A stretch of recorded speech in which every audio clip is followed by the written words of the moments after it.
우리가 오늘도 말씀 속에서 하나님의 비밀을 맡은 자, 그런 맡은 자들에게 구할 것은 충성이다 그랬어요. 그래서 우리가 하나님의 비밀이 무엇일까? 그러면 우리가 어떤 비밀을 맡았는가 하는 거죠. 비밀은 모르는 사람에게는 비밀이지만은 알고 있는 사람에게는 비밀이 아니죠. 그래서 우리가 비밀이 뭐냐는 거죠. 그래서 우리가 결론적으로 말씀드리면은 비밀은 바로 우리 예수님이라는 거죠. 그래서 오늘 우리가 어버이 주일을 이렇게 지킵니다. 어버이 주일이 뭐겠어요? 부모님에게 뭐 효도 잘하고 그런 것이 아니라 부모님에게 일할 수 있는 그런 일을 열어주는 것이 저는 효도라고 생각되어져요. 부모님이 자식들이 생각할 때는 부모님이 평생 새벽기도 다니면은 내 기준으로는 신앙 안 하는 사람 입장에서는 우리 엄마 고생하고 있다. 새벽에 잠도 못 자고 매일 새벽기도 가고 고생하고 있고 엄마 새벽기도 안 가게 하는 것이 효도다. 그런 자식들이 또 있어요. 우리 엄마를 그냥 편안하게 집에다 쉬게 하고 평생 새벽기도 가던 거 못 가게 하고 교회 가는 거 못 가게 하고 그 막 나이가 들고 노인인데 교회 가서 뭐가 필요하냐는 거예요. 그래서 교회 가지 말고 새벽기도 가지 말고 엄마를 방 안에 가다 놓는 게 효도가 아니잖아요. 건강이 주어진 한 운동도 하고 활동도 하도록 도와주는 게 그게 엄마한테 대한 효도가 아니겠어요? 그건 불효예요. 엄마를 방에다 가다 놓고 아무것도 하지 말라는 것은 그거는 진짜 최고의 저는 인생의 불효라고 생각되어져요. 제가 어떤 분을 이렇게 통화하면서 그런 얘기 했어요. 정말 엄마를 위한 일이 무엇인가? 엄마가 새벽기도 다니는 것이 그렇게 건강에 나쁜 건가? 위험한 일인가? 교회 다니는 것이 엄마가 그렇게 나쁜 일인가? 정말 그런 것들을 운동도 하게 하고 그러면은 방 안에 가만히 놔두면은 다리 힘도 풀리고 이래가지고 그러면은 자식들이 엄마 오줌똥 받아내겠느냐. 건강하고 움직일 수 있게 활동하게 하는 것이 그게 엄마를 위한 길이 아니겠는가. 제가 상당한 시간에 걸쳐서 전화로 제가 상담을 했어요. 우리는 가만히 편하게 그냥 잠만 자게 하는 것이 그것이 효도냐는 거예요. 우리는 많은 사람들이 꼼짝도 노인들을 못하게 하고 뭐 어디 가면 뭐 돈 쓴다 어쩐다. 돈을 쓰더라도 노인들이 활동을 해야 되고 움직여야지 건강해지고 또 노인들이 자식들에게 부담도 되지 않고 내 건강도 되어지는 거죠. 그래서 우리가 나이가 들수록 활동을 해야 됩니다. 나이가 들었다고 해서 방 안에 가만히 그냥 방만 지키고 있으면은 그냥 우리는 아무 일도 못하고 그냥 죽는 거예요. 그래서 우리가 자식들이 철이 없어가지고 젊은 사람들의 기준으로 부모님들을 생각하는 거예요. 꼼짝도 못하게 하고 말도 못하게 하고 이런 것은 정말 불효 중에 불효라는 걸 알고 우리는 정말 이런 것들을 가지고 기도하고 또 우리는 많은 주변 사람들을 겪어보지 자식들이 악해서 그런 것이 아니라 경험을 해보지 못했기 때문에 노인들의 심정과 노인들의 생활을 모르기 때문에 그렇게 하는 거예요. 그리고 또 지금 우리가 이제 어린 아이들 태어나면 유치원에 보내잖아요. 그 유치원에 보내는데 지금 이제 연세 드신 분들의 나이가 들으면요. 우리가 이렇게 요양원 시설에 가면요. 유치원과 같이 똑같이 프로그램을 해요. 그래서 이제 노인들에게 출석도 부르고 어떤 그 무슨 프로그램도 해서 노인들에게 그런 그 공동체 생활할 수 있도록 소통의 장이 바로 지금 그 우리가 요양원이에요. 그래서 요양원에도 중증 환자가 있는 요양원이 있고 또 중증이 아닌 유치원처럼 하는 그런 요양원이 있고 그게 다 달라요. 완전히 그냥 중증이 있는 요양원이 있고 그래서 그걸 다 분리해서 관리를 해요. 중증 환자하고 일반 노인하고 같이 함께 하지는 않아요. 그래서 제가 그런 걸 다 다녀봐서 알아요. 그래서 사람들은 모르고 어떻게 요양원에 가면은 막 노인들이 어떻게 되는 줄로 알아요. 그 유치원 가는 것과 똑같아요. 아이들 태워다 주고 태우는 것처럼 노인들도 태워다 주고 태워오고 또 낮에는 프로그램을 하고 또 거기서 운동도 하고 여러 가지 하면서 노인들의 건강을 도와주는 거란 말이에요. 그래서 우리가 조그만 어떤 시설이라 이런 데는 그런 게 열악해서 좀 못할 수가 있겠죠. 그러나 어느 정도 규모가 된 곳에서는 그런 체계적인 프로그램 없이는 자녀들이 그게 그 많은 비용을 주고 요양원에 보내지 않아요. 그래서 우리는 사람들이 이런 사회생활을 우리 효도를 하려면은 사회 돌아가는 것도 알고 옛날에 고정관념에 빠져가지고 막 어떻게 좀 학대하고 뉴스 뭐 그런 걸 어떻게 보고 오해를 해서 그냥 방 안에만 가다 놓는 것이 그게 정말 부모님을 위한 것인가? 그렇지 않아요. 뭐든지 자꾸 사회를 경험하게 하고 또 우리가 변화된 사회, 지금은 요양원이나 어린이 유치원이나 다 CCTV가 다 있어요. 문제가 생기면은 CCTV로 다 그걸 이렇게 하기 때문에 인권 유린은 할 수가 없어요. 인권 유린을 하면은 그걸로 문 닫아야 돼요. 그렇게 엄격하게 지금은 나라가 재정을 지원해 주면서 나라가 체계적으로 잘 관리하고 있기 때문에 우리가 과거에 그런 인권 유린 사례들을 가지고 지금도 그런 줄로 알고 착각하는 그런 사람들이 많이 있어요.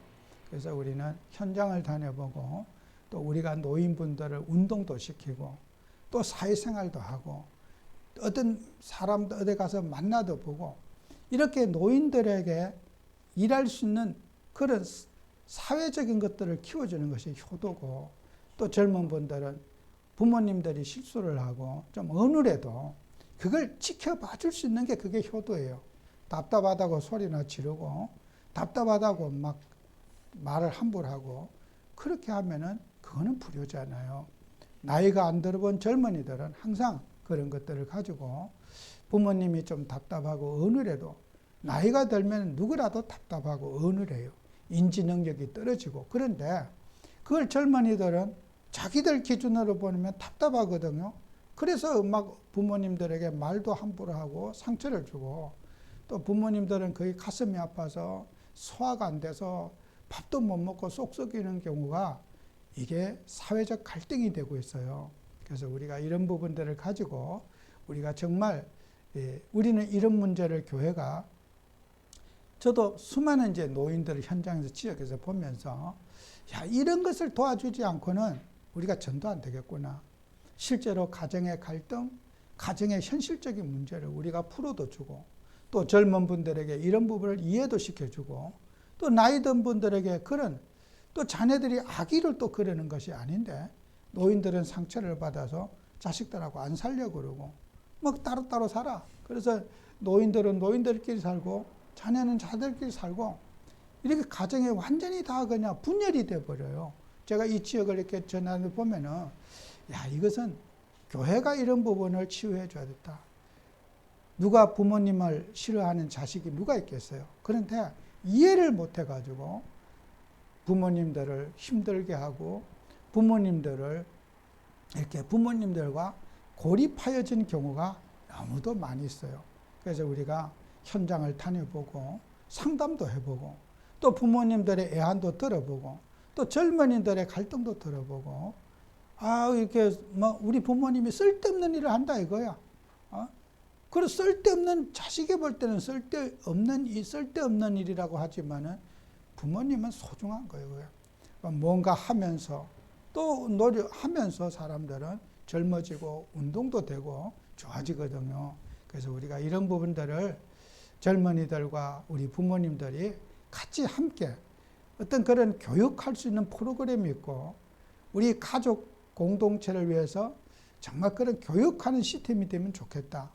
이것은 서로의 어떤 누가 잘하고 못하고 아니라 교육의 부재 속에서 오는 문제가 아니겠는가. 그래서 서로 이해를 시키고 또 노인들의 상태를 또 이해하고 또 젊은이들의 그런 또 상태도 서로 이해를 해서 우리가 서로 조화 있게 가정이 행복하게 화목하게 갈 수 있는 그런 교회가 되도록 우리가 노력을 해야 될 것입니다.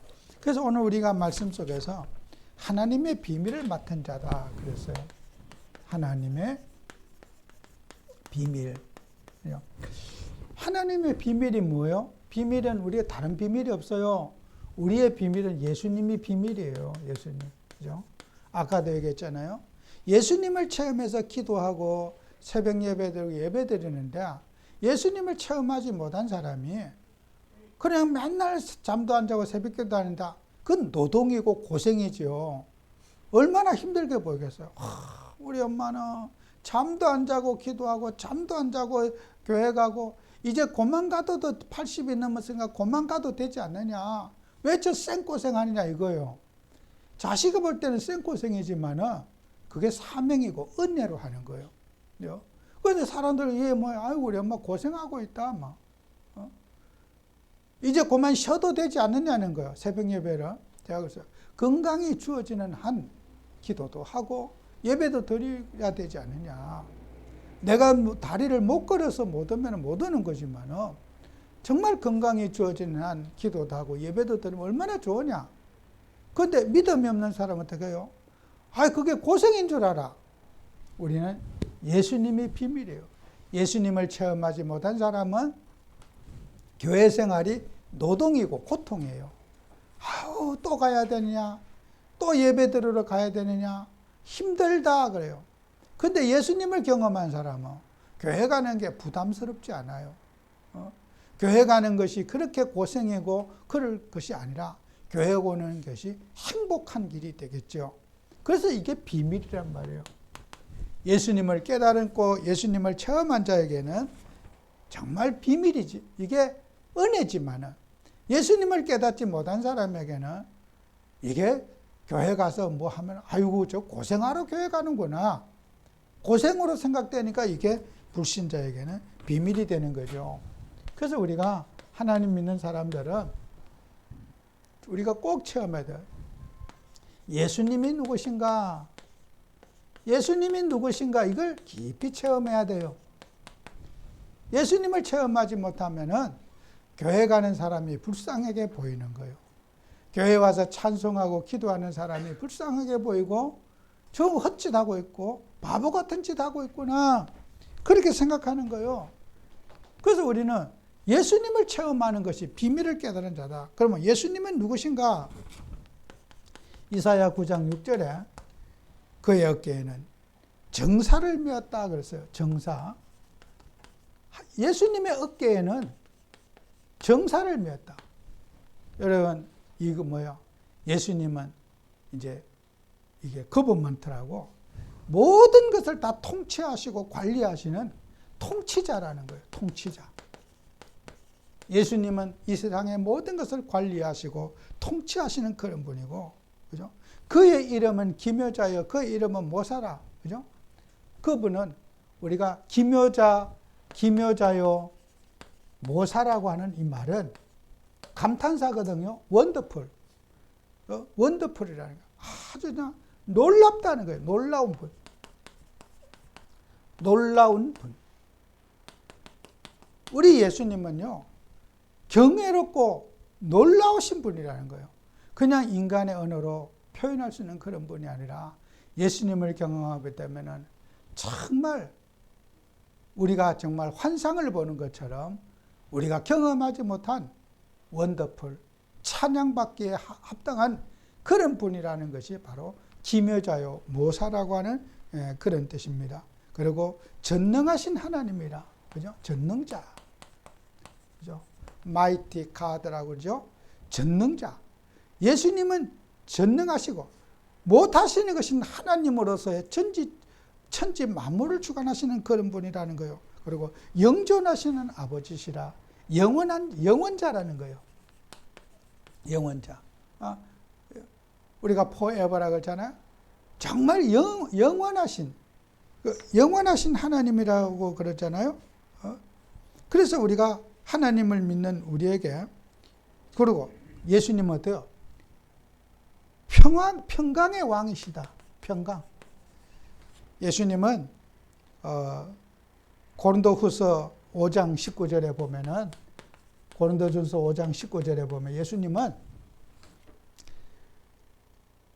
하나님께서 그리스도 안에 계시사 세상을 자기와 화목하게 하시며 그들의 죄를 그들에게 돌리지 아니하시고 화목하게 하는 말씀을 우리에게 부탁하셨다 그랬고, 에베소서 2장 13절 14절에 보면은 그리스도 예수 안에서 그리스도의 피로 가까워졌느니라. 그러는 우리의 화평의 신지라 둘로 하나를 만드사 원수된 것 곧 중간에 막힌 담을 자기 육체로 허시고 그랬어요. 예수님은 하나님과 인간 사이에 화목이 되셨다. 예수님이 십자가에 죽으심으로 인간과 하나님 사이에 그 원수된 관계를 화목된 관계, 평강의 왕으로 오셨다. 우리는 하나님을 떠나서 하나님과 원수됐는데 예수님이 오셔갖고 십자가에서 죽으심으로 하나님 자녀가 되게 하고 하나님과 우리 사이에 원수된 관계에 담을 허신 분이 바로 우리 예수님이라는 거예요. 그래서 우리가 이 예수님을 아는 것이 하나님의 비밀을 맡은 자예요. 다른 게 없습니다. 다른 거 알면 안 돼요. 우리가 예수님을 체험해야 돼요. 예수님이 누구신가? 예수님은 이 세상의 모든 정사와 권세를 가지시고 통치하신 통치자시고, 예수님은 우리가 인간 세상에서 경험하지 못한 원더풀 가드, 정말 놀라우신 하나님이라. 그리고 그분은 전능자요 영원자요 평강의 왕이시라. 이사야 9장 6절처럼 우리가 이런 예수님은 불신자가 모르잖아요. 이게 바로 비밀이라는 거예요. 그래서 여러분, 비밀을 가진 자가 어떻게 해야 되겠습니까? 이 비밀을 가진 자와 비밀을 갖지 교회를 다니면서도 이 예수님을 체험하지 못한 자가 있단 말이에요. 그래서 우리가 예수님 뭐예요? 세상의 모든 것에 심판주이신 그리스도라는 거예요. 그리스도인데 심판주이신 그리스도. 그래서 우리가 사람들을요, 비판에 대해서 우리가 한번 생각해 봐야 돼요. 우리가 어떤 행위를 잘못하고 잘하고 서로 비판할 수 있잖아요. 누구나 비판할 수 있어요. 그 비판이 남을 판단하고 판단하는 것이 어떤 선과 악을 잘못과 판단하는 것은 있어야 됩니다. 그러나 그 비판을 통해서 우리가 교만에 빠져서는 안 된다는 거예요. 나는 잘하고 남은 못하다 이렇게 생각하면 안 된다는 거예요. 언제나 우리는 이 비판이 나를 향한 비판이 돼야 된다는 거예요.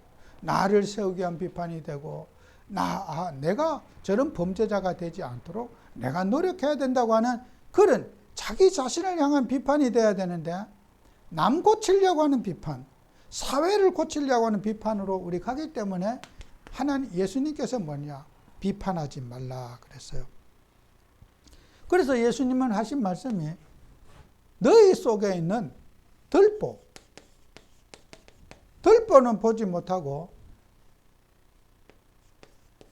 상대방 속에 있는 티를 보고 늘 남 고칠 것만 생각하고 있지 않느냐는 거예요. 자신은 고치려고 생각하지 않고 남 고치려고 하는 타인만 고치려고 하지 않느냐. 그래서 남 고치는 것도 중요하지만 너희 속에 있는 먼저 눈에 있는 티부터 뽑아내라. 그죠? 우리가 눈을 뜨는데요, 정말 그 눈에 뭐 조그만 티끌이 들어가면요, 눈도 못 뜨고 얼마나 괴롭습니까? 그죠? 눈에 이렇게 바람에 뭐가 티끌이 들어가서 정말 눈물 나고 눈도 못 뜨고 괴로워요. 그죠? 근데 내게 있는, 나에 있는 고통과 나에게 있는 영적 문제는, 내 영적 문제는 생각하지도 않고 타인의 영적 문제만 갖고 계속 욕하고 다니는 거예요. 저 사람 이상하고 저 사람 나쁘다는 거예요. 내 영적 문제는 그냥 딱 덮어놓고 남의 영적 문제만 갖고 이제 막 떠들고 다니는 거예요. 그래서 예수님은 그래요. 둘 다 들보도 뽑고 티도 뽑아내야 된다. 너도 고치고 남도 고쳐야 된다는 게 예수님의 뜻이지 않습니까? 이 말씀에 너 자신도 고치고 남도 고쳐야 된다. 네가 비판하는 그 사람도 고쳐야 되겠지만은 너 자신도 고쳐야 된다. 네 속에 네가 고통받고 있고 네 속에 인도받지 못하는 영적 문제를 놔두고 남만 갖고 신경 쓰지 말아라. 남의 문제도 고쳐야 되겠지만 네 속에 있는 덜보가, 네 속에 있는 고통받는 영적 문제가 더 심각한데 남의 영적 문제만 갖고 따지지 말라는 거예요. 이것이 우리 예수님께서 이 비판에 대해서 예수님이 마태복음 7장 1절에서 5절에 있는 말씀이잖아요. 예수님이 이 말씀을 하신 거예요. 그리고 또 예수님은 그래요. 사람이 맹세하고 무엇을 맹세하는 거 있잖아요. 해야 되겠다, 안 해야 되겠다 하는 거. 나 앞으로 이런 일을 할 거야. 사람은 맹세가 누구나 할 수 있잖아요. 어떤 결심을 하고 내가 이렇게 하겠다고 하는 의지를 표현할 수가 있잖아요. 예수님 뭐라 그랬어요? 맹세하지 말라 그랬어요. 맹세를 왜 하지 말냐? 헛된 맹세. 하늘로도 하지 말고 하늘은 나의 보좌고 땅으로도 하지 말라. 하나님의 땅은 하나님의 발등살고 예루살렘으로도 하지 말라. 교회도 하지 말고 교회는 큰 임금의 성이라고 그랬거든요. 마태복음 33장 37절에 5장 33장 37절에 예루살렘을 하지 말라. 교회가요. 예수님이 주인이라는 거예요. 사람이 뭘 하겠다 안 하겠다 그것도 하지 말라는 거예요. 하나님의 인도를 받는 것이 교회지 사람의 의지로 교회가 모여진 것이 아니라 교회는 왕이 있다. 임금이 있다. 그 임금이 바로 우리 예수님이 교회를 통치하고 다스리지 사람의 의지로 하는 것이 아니라는 거죠. 그리고 내 머리로도 하지 말라. 우리가 뭘 인간의 의지를 부리하면 흰 것을 검고 검은 것을 희게 할 수 없는 것이 인간이라는 거예요. 그리고 우리는 이런 맹세에 대해서도 우리가 생각해 봐야 되겠죠. 나는 어떻다 저떻다. 우리 젊은이들 있잖아요. 나는 이렇게 살고 어머니가 가지고 있는 기준이 다르고 내가 다른 걸 인정해야 된다. 내 기준을 갖고 엄마를 대하고 내 기준을 갖고 자식을 대하니까 가정에 갈등이 있는 거예요. 내 기준이 단 거예요. 그죠? 내가 볼 때는 이 기준이 옳다는 거예요. 그래서 부모님한테도 함부로 하고 하는 이유가 자기 기준이란 말이에요. 그래서 우리는 사람들은 어떤 일에 정말 우리는 그리스도의 일꾼으로서의 사명을 감당해야 된다. 여러분 우리는 사람의 제자가 아닌 그리스도의 일꾼이다. 그리스도의 일꾼. 우리 하나님 자녀들은 사욕을 버려야 돼요. 그죠? 이 사욕을 버리는 일꾼. 다니엘서 6장 4절에 보면은 다니엘이 외국 나라의 총리가 되었어요. 어린 나이에 총리가 되니까 외국인의 포로가 가가지고 거기에서 하나님이 세워서 총리가 되고 나니까 거기에 있는 다니엘 그 바벨론에 있는 그 신하들이 다니엘을 모함하고 다니엘을 어떻게든지 그 총리에서 끌어내리려고 눈을 부릅뜨고 다니엘을 살펴봤어요. 이렇게 저게 실수한 게 있는가? 저게 누구한테 뇌물 받은 게 있는가? 잘못한 게 있는가? 다 따져보니까 다니엘에게 어떤 흠집을 찾으려고 해도 신하들이 흠집을 찾아낼 수가 없었어요. 그 말이 뭐예요? 총리가 돼서 나라의 권력을 가지고 있는 사람이 자기 사역을 위해서 권력을 사용하지 않았다는 거죠. 그래서 이에 총리들과 고관들이 국사에 대하여 다니엘을 고발할 근거를 찾고자 하였으나 아무 근거, 아무 허물도 못하였으니 이는 그가 충성되어 아무 그릇됨 없고 아무 허물도 없습니다. 그죠? 이렇게 다니엘은 어떤 일에도 자기 사욕을 위해서 권력을 쓰거나 자기가 폭력을 행사하거나 불의를 행하지 않았다는 거예요. 그러니까 사단이 마귀들이 다니엘을 찍어내릴 방법이 없는 거예요.